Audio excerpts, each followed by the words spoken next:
Okay, this is exciting stuff. I know that there is a lot of people out there running anti-bully campaigns, and good on them.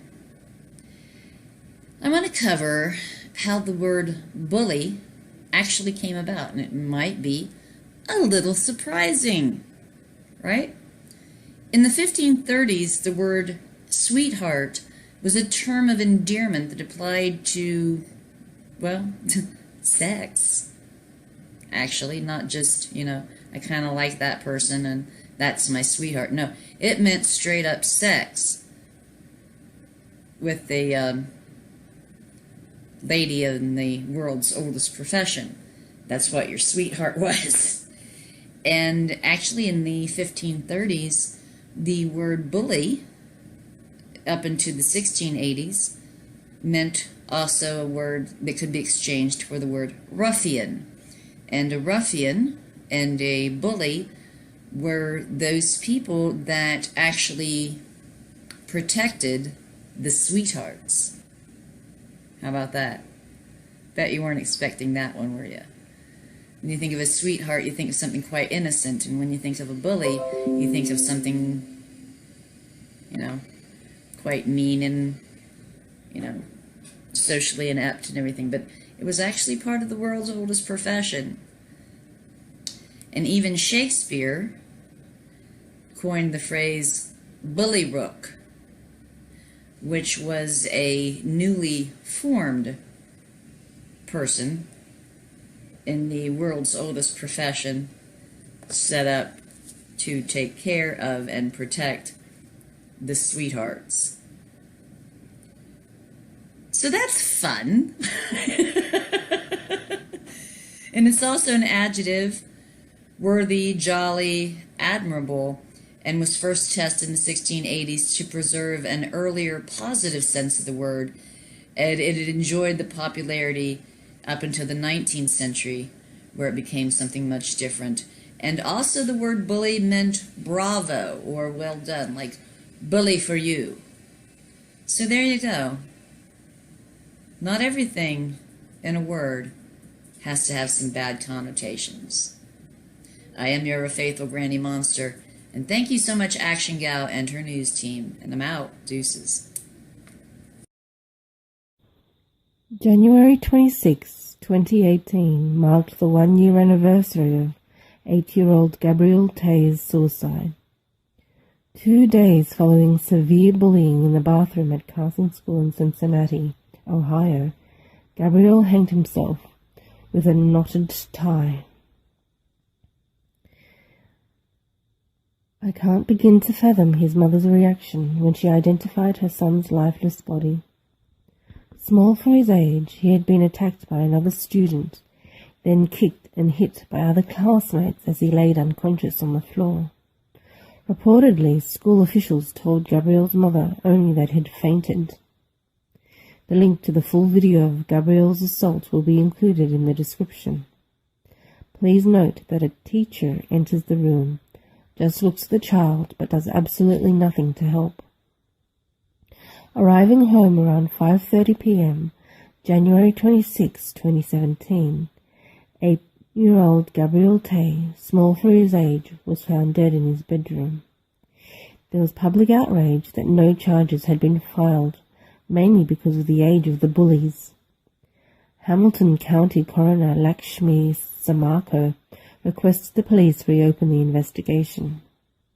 There's enough information here that we would like to reopen the case to look at whether we need to amend the death certificate, Samarko said on May 11 on WLW radio. It was very hard for me to believe that an 8-year-old would even know what it means to commit suicide, and so I asked Cincinnati police to treat this as a homicide until proven otherwise, and investigate it fully. After his mother picked him up from school, Tay became nauseous, vomiting twice during the evening. After puking, Tay's mother decided to take him to Cincinnati Children's Hospital Medical Center, where he was evaluated.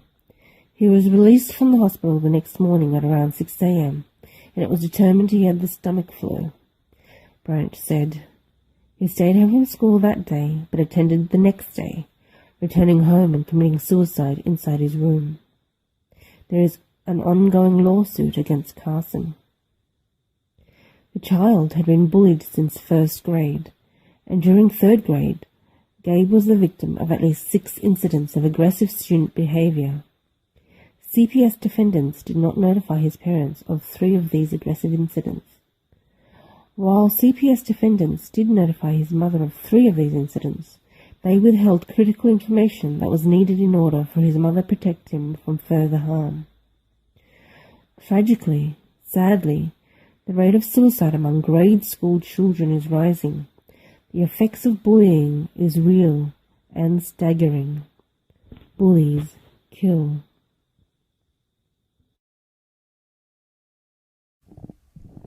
Yeah, I don't know about you, but this is kind of how I want to go. Well, not really go, but come back just to freak people out.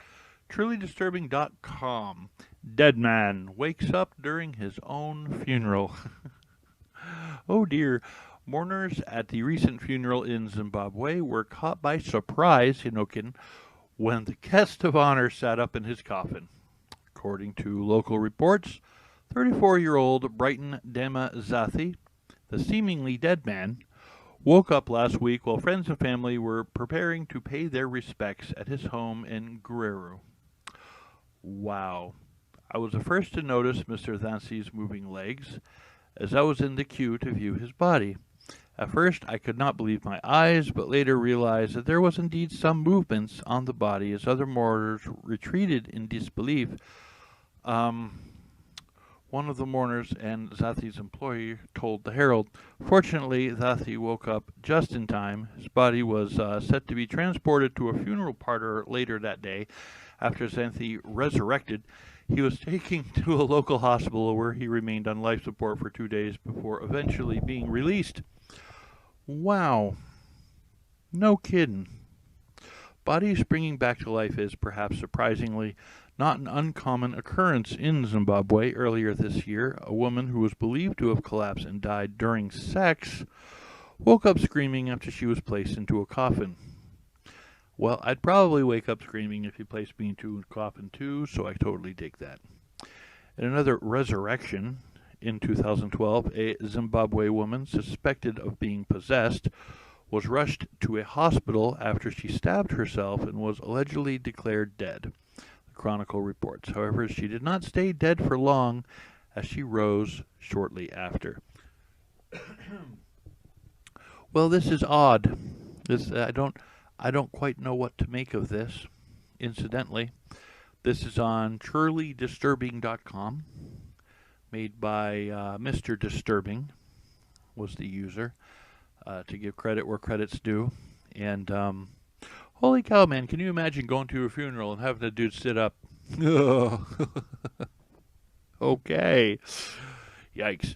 Anyway, that's what I got. You have a nice day.